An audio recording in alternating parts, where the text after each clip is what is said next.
Hello, everybody. Thank you for coming on to our webinar today. My name is Tim McCormick, and I'm joined today by Rhoda Flum. Rhoda Flum, my chief of everything. We have an interesting interview for you today. I hope. I'm looking forward to it. It's another SBA interview. And today we're going to be talking about specifically how disasters affect the traditional SBA loan process. We've talked a lot about disaster loans, but there's plenty of people who were in the process of getting a 7A or 504 loan when the disaster hit, or maybe they weren't affected by the disaster and they're still interested in just getting a traditional loan. That's what we're going to be talking about today, what that process is, how it's the same, how it's different. First of all, though, if you like what we do here at Finance Agents, would you please go onto our YouTube page and share it. youtube.com/Finance Agents. We appreciate any referrals that you get. Feel free to subscribe so you get notified of all our awesome content. And we appreciate everybody who does. We have new subscribers coming on every day. All right, so moving on, we have an amazing interview lined up for you. We are joined today by J.P. Prins. He's a VP of Business Development at Texas Capital Bank. Thank you for coming on today, JP. How you doing? I'm doing great. Thanks for having me. All right. It's our pleasure. We appreciate having you here. So how long have you been doing traditional SBA loans? I've been doing SBA lending for about 20 years. I started out in underwriting and eventually moved to sales probably about 8 years ago. Okay, 20 years. You think you're going to make a career out of it, or? Most likely, yes. All right, good. Well, excellent. Why don't you tell us a little bit about Texas Capital Bank for those who aren't familiar with your bank? Sure. Texas Capital Bank is about a $23 billion bank. We are based in Dallas, and we have offices in all the major metros in Texas, Dallas, of course, Fort Worth, Austin, San Antonio, and here in Houston. We actually just started our SBA department probably about the middle of last year. Oh, okay. Just a new thing for the bank, but something that the bank hadn't had before that they definitely want to grow. Okay, so you were working somewhere else before then doing SBA loans? Correct. Okay. Did they bring you in to help launch the division, or were you part of the launch group? Exactly. That is correct, yes. Okay, great. Well, good. So how much SBA lending have you guys done in the last year? We've done about 40 million or so. Okay. And that is growing every day. We have been building up a very nice pipeline, and hopefully we can get up to about $65 million next year. Okay. Do you guys specialize in any particular industries or geographies? Well, we actually do 7A and 504 lending. We prefer Texas, of course, being our home base, but we will lend nationwide, and as long as the loan amount's above $750,000. We kind of want to make it worth it for us to go outside the state, so we do like the larger loans if we're going outside of Texas. Okay. So if you go outside of Texas, do you want it to be near a major metropolitan area, or is there no difference between rural or remote? Not necessarily. The deal needs to make sense. Anything that is an existing business with historical cash flow is always going to be easier. Startups are always going to be a little more difficult and require a little bit more money in normally. But we'll look at just about anything. I did a small gas station in a small town in New York. And we've done some business over in Louisiana. I'm looking at some deals over in Atlanta, one in California. So we will definitely go outside of Texas. That's not a problem for us. Great. Yeah, and gas stations aren't the easiest deals to do, so good work there. Well, we will do most business types. There's very few deals that we won't do. We're not doing hotel construction. How about an auto dealership? Auto dealership we will take a look at. One thing that we do that a lot of lenders won't do is we will do the business acquisitions and that goodwill lending all the way up to the $5 million 7A limit. Okay.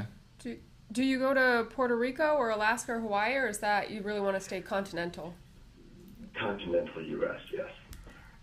Okay, great.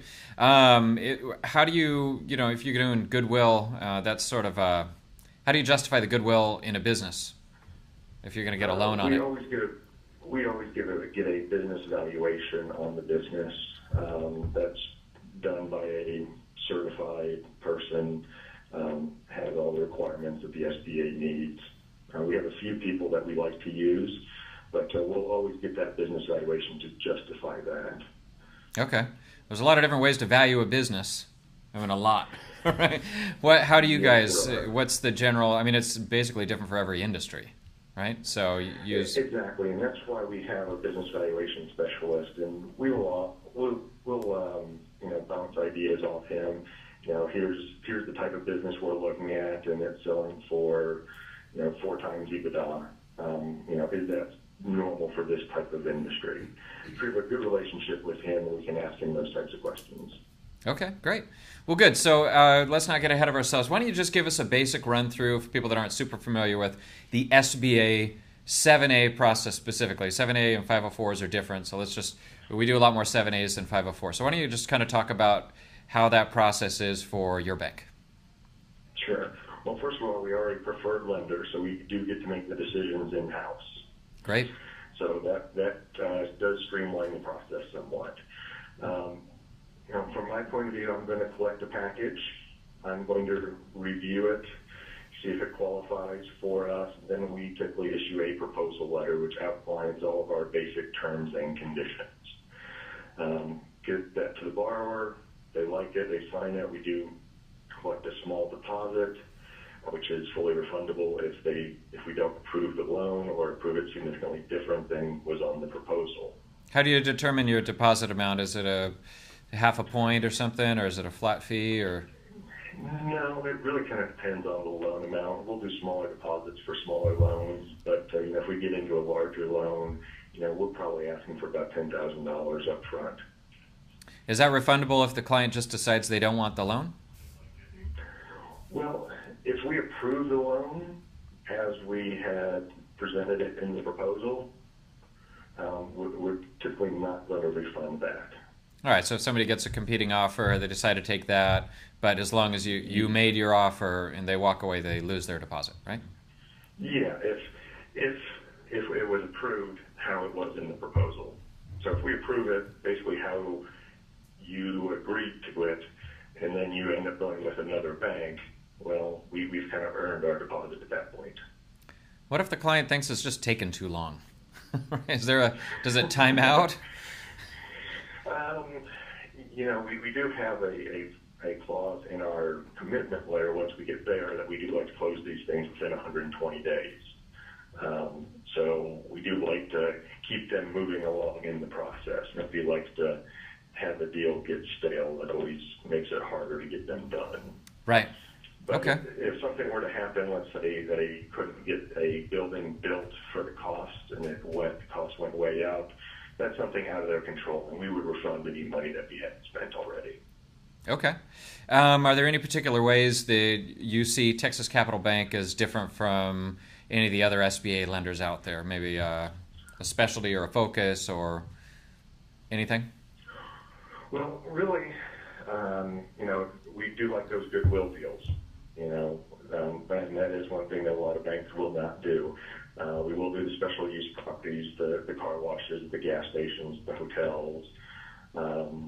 So we will do those as well. We're not always looking for the multi-purpose properties sitting on a corner that, just looks fabulous. We love to do that, but we know there's an excess amount of competition for that type of deal as well. Right. So we understand that we're not always going to get that deal, which is just fine. And so to kind of go back to the process, after we issue the proposal, we collect the rest of the information. I do a little presentation, get it into underwriting. Underwriting, depending on kind of what their workload is, 5 to 7 business days, and then we get a commitment letter. Commitment letter is typically going to be much more detailed. Ask for an additional deposit so we can pay for appraisals, environmental reports, business valuations, anything that we might need on that particular loan. So when that's signed and returned with the deposit, it goes into our closing department, and our closers work with the borrower to get everything that's needed for closing. So there's only so many ways you can do a 7A. Most of the differences are on the front end on the credit side, but ours is a pretty standard, normal, simple process. Okay, great. Are you doing just the minimum funding amount at $350, or will you do the express as well? We're actually trying to look at loans 500 and above. 500. So we're not okay. doing any express, and we're trying to keep all of our loan amounts above 500. Okay. Good. All right. So that's some good background information on your company and the 7A process. Why don't you have offices around Texas. So Yes. what has been the direct impact, maybe not even on lending, but just on your bank for Hurricane Harvey? Was there any damage to any of your locations or anything like that?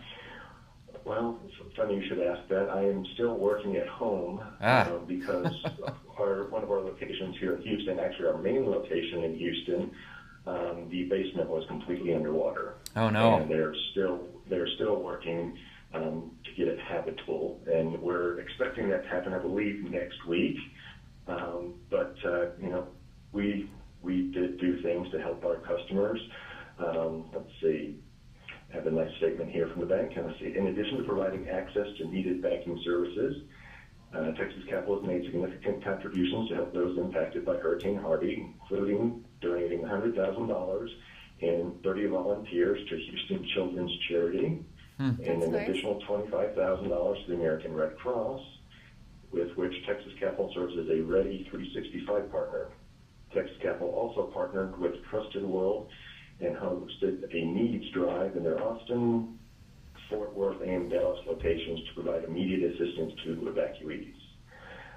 We also deployed our mobile banking center to Houston to serve as a temporary branch to meet the immediate needs of our business and personal banking clients for those affected by the storm while the banking center was closed.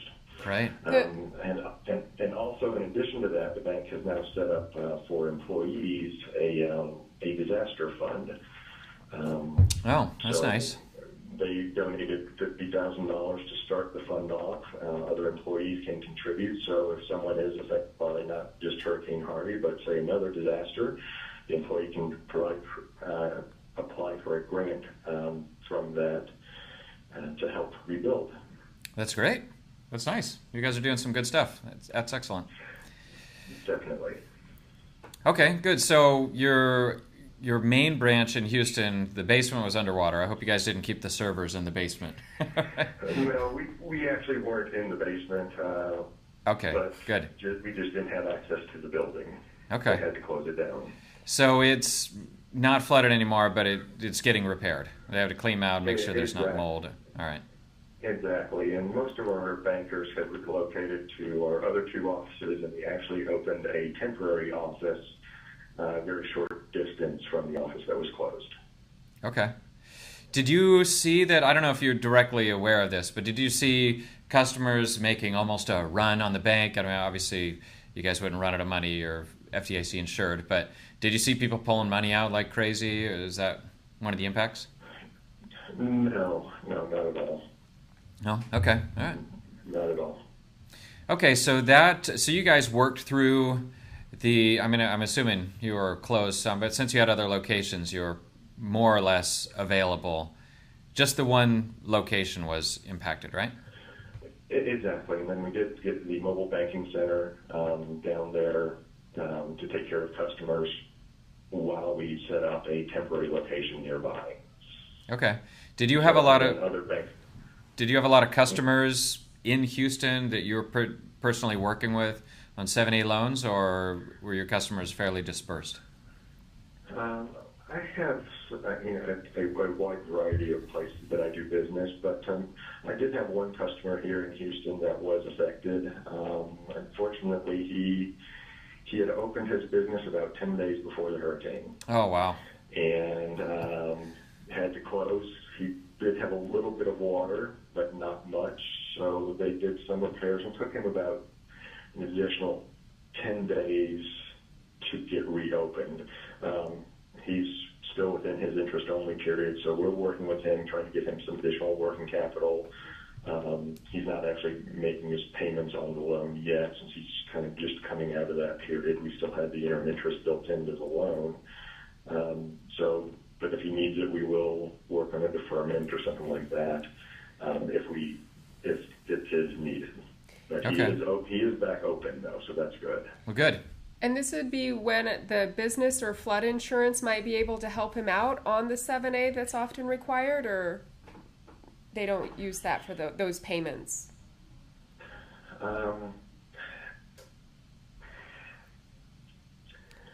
Well, we already have his payments basically taken care of for the next couple of months. Okay. In the loan, so we're trying to work with him to get him some additional working capital.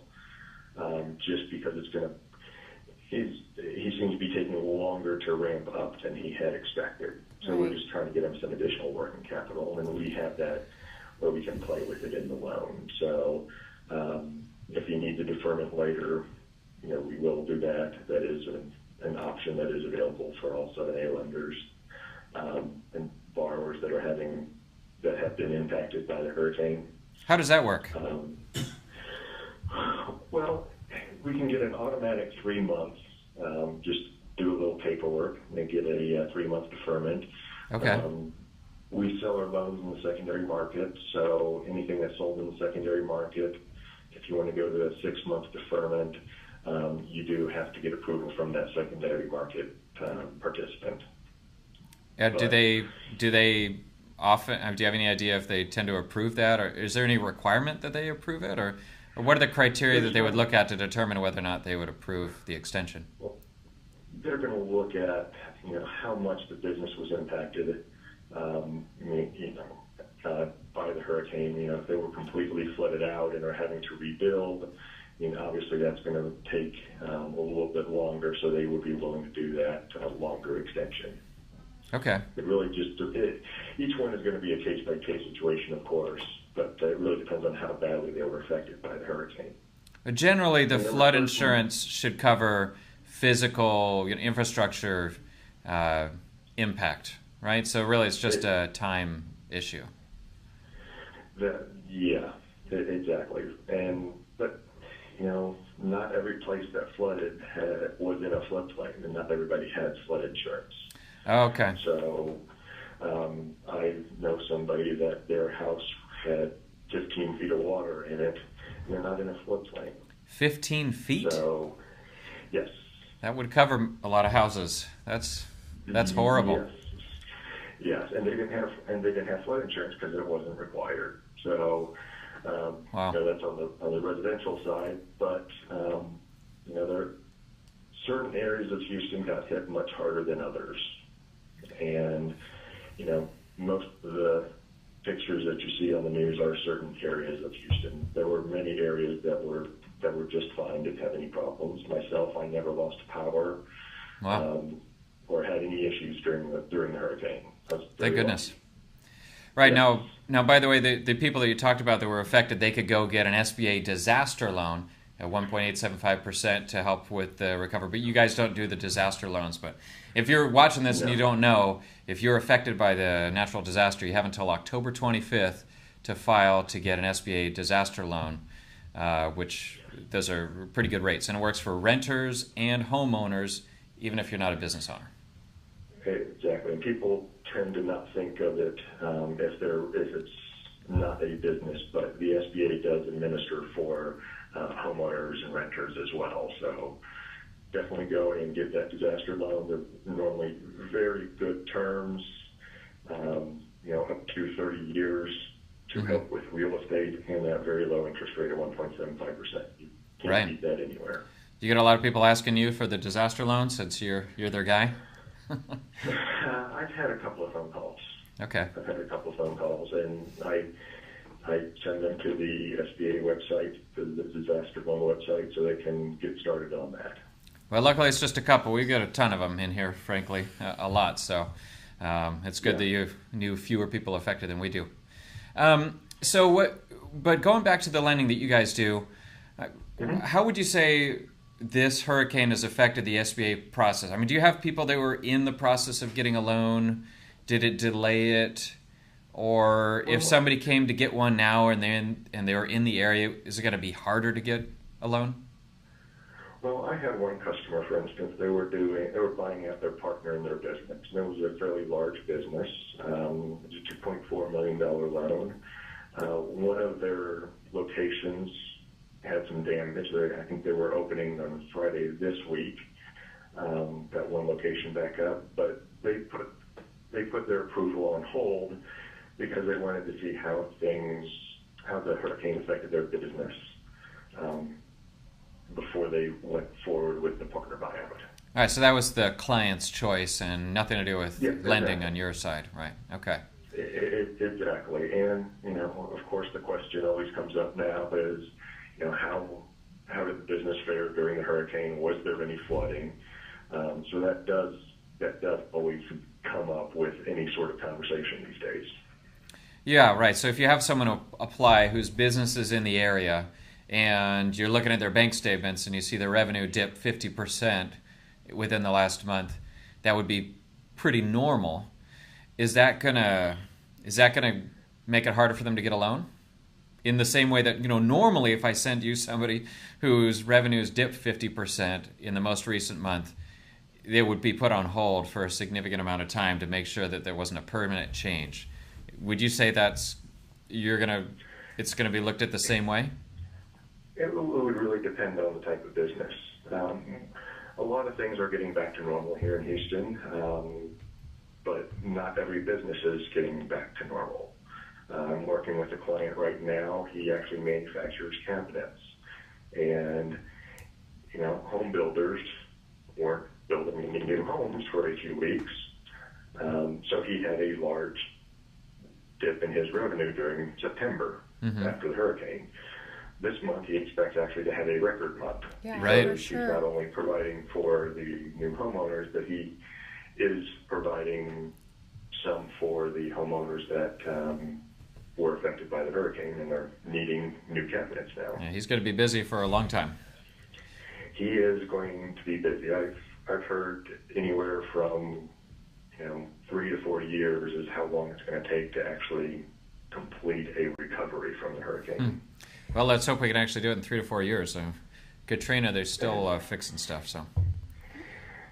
Yes, very true. Looking to next year for people who file their taxes in 2016, do you think you would be more willing to go deeper into the debt service ratio, looking at the 2016 taxes if 2015 was, or the 2017 taxes if last year was strong, and be willing to overlook that? So if they have a P&L or something, or you can see this having a larger impact for the SBAs because they take a little bit longer. Well, anytime we see a dip in cash flow or revenue, we're going to ask the question of why, what happened.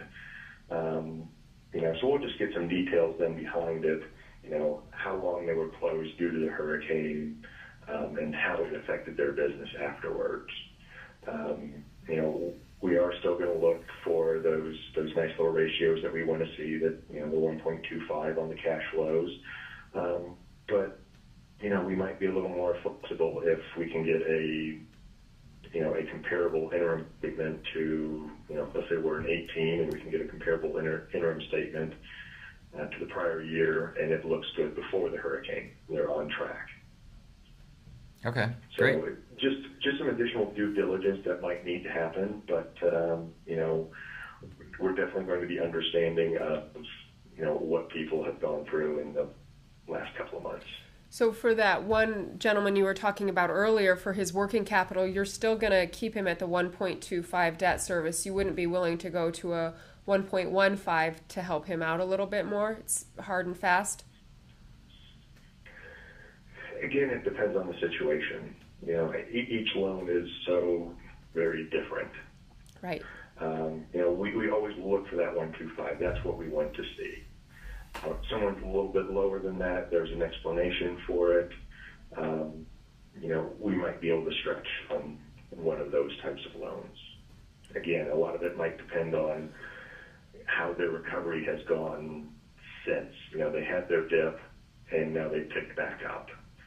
And unfortunately, a lot of businesses don't reopen after a disaster like this. Right. I actually found out yesterday a business that I've known that has been there for many, many years. The owners lost their home in the floods, and they closed their business this weekend. Oh, wow. They're just moving out of the area, huh? I don't know why they closed their business, but it's a decision that they made, and they announced to their employees on Saturday, and they are no longer open. So wow. There's been a lot of restaurants and a lot of those types of businesses that have closed since the hurricane as well. Yeah, even after the hurricane, they had enacted a curfew for a couple of weeks after, so that really hurt those restaurants and some of those service businesses.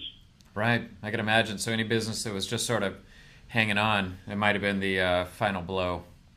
By the way, Exactly. If you're watching this, we do have chat open. So if you have questions that you want us to ask, I should announce that right in the beginning. Just go into the chat box, you type it in there, and we'll see it, and we can respond to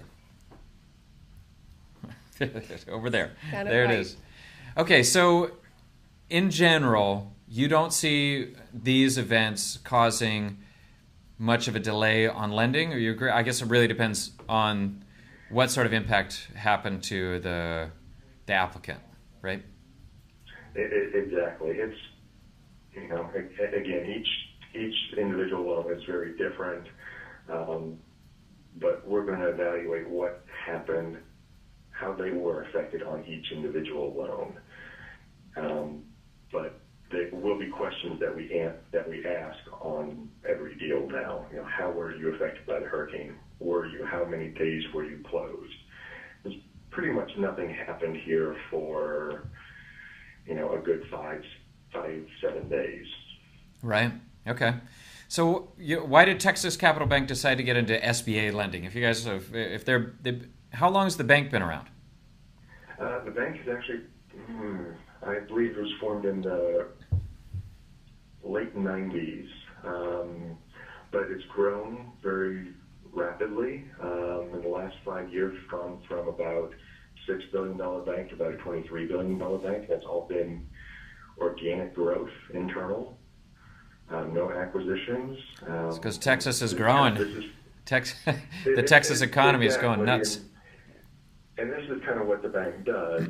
It identifies spaces that it's not in and that are profitable, which the SBA lending can be very profitable with the secondary market premiums. So, that they decided they wanted that non-interest income and was very attractive to them. The bank also started a franchise finance unit recently as well, and they're focused on the large franchises. They'll do $30, $40 million franchise transactions. Okay, great. All right, so what are some of the stories you're hearing of your SBA clients that are in the affected area? I mean, you said that it sounded like you have one client who is in his grace period, so hopefully he won't even need an extension. That's good. What are some of the other things that you're hearing? Have you heard of clients that are affected? Well, I actually have one customer over in Beaumont. He owns a hotel, and he is actually full because of all the displaced people. So this is actually helping his business. Great. Silver lining. I hate to say it that way, but it is nice that he is doing well now. And I've heard a couple of those stories, but there's been a lot of people that have been affected, and we're trying to work with them where we can. Okay, good. Can you talk a little bit about debt refinancing with an SBA? If someone has debt, how much they have to save with their monthly payment for cash flow? I'm imagining if someone gets a disaster loan directly from the SBA, it's very long term, and then they want to grow their business and refinance. How does that work? Well, we typically have to have a cash flow improvement by refinancing the debt.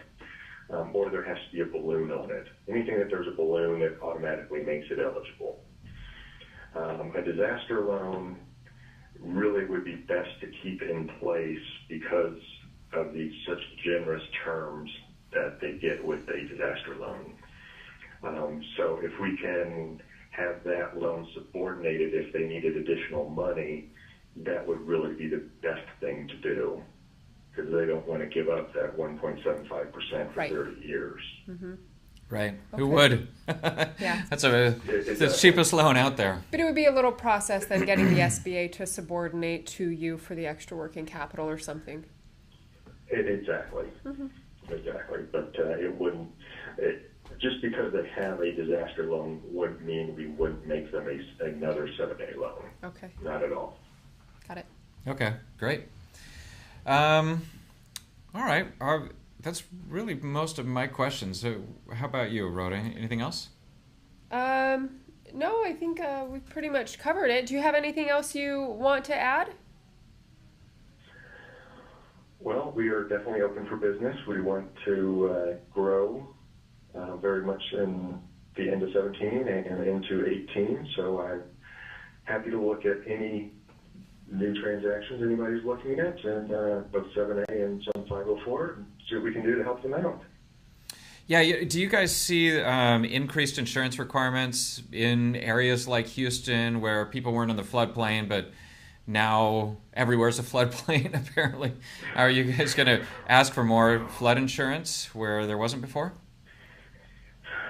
Well, it's hard to ask for the flood insurance if they're not in a floodplain. But if someone has flooded before, we would probably ask for it. And I've heard that they might actually be redoing some of those floodplain maps as well. Right. And because even say last year, I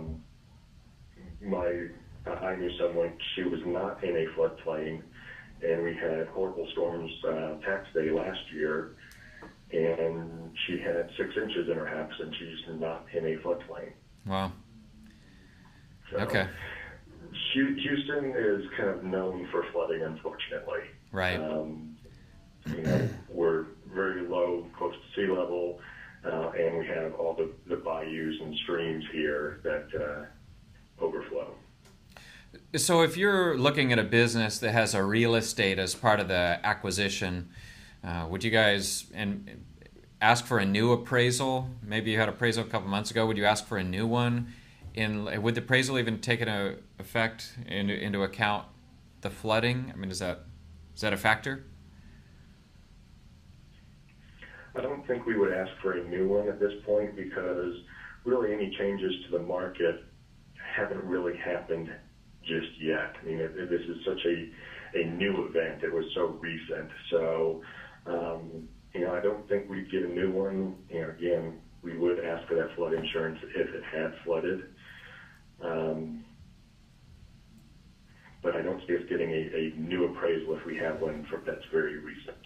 So when you go around town, does it look like things are back to normal or like it's a long ways off? And we talk about 3 to 4 years, but in general, what do you see? Well, again, it depends on which area you're in. The area near where I live, not a lot of damage, not a lot of issues. Things seem to be back to normal. I have a friend who's, he's west of town, and he just got back into his house last week and started tearing things up. Wow. And I heard that the county is now buying out a whole neighborhood because the whole neighborhood flooded. Wow. So they're buying out all the homes, and they're talking about probably up to 200 homes that they're going to eventually buy out. That they're not letting people start on the repairs because they might be buying them out. Right. Wow, that's interesting. Okay. It is an interesting time, but it really depends on where you're at in the city. Right. Yeah, especially for Houston where you don't really have those zoning laws, and then the city to go in and say no building here. It's unusual policy for Houston, isn't it? Well, there is no zoning in Houston, but I've read a few things that they don't think that that's really what affected this. I mean, Houston's very unique. You can have, a residential property or sitting right next to a commercial property, and that's not an unusual thing, kind of within the city center. But there's probably certain places out near the reservoirs that overflowed that probably never should have been built on to begin with. Mm-hmm. Right. Okay. All right. Good. Well, hey, JP, we really appreciate you coming on and answering our questions today, and we look forward to sending you plenty more clients for SBA loans. Hopefully, you guys can get 100% back into your headquarters as soon as possible, and everybody else gets a speedy recovery out of all the flood damage. So thanks for coming on. We appreciate it. Great. Thank you very much for your time. Thank you. Bye-bye. And thank you to all of you for coming on to our show. We hope to keep giving you these excellent interviews. Anything you need, just let us know. If there's a particular topic that you want us to cover, shoot me an email. My email is tim@financeagents.com, and we'd be happy to put it into consideration. Definitely subscribe to our show, and get notifications for every new episode that we do. Rhoda, thanks for coming on. Thank you. And we look forward to doing a lot more deals together.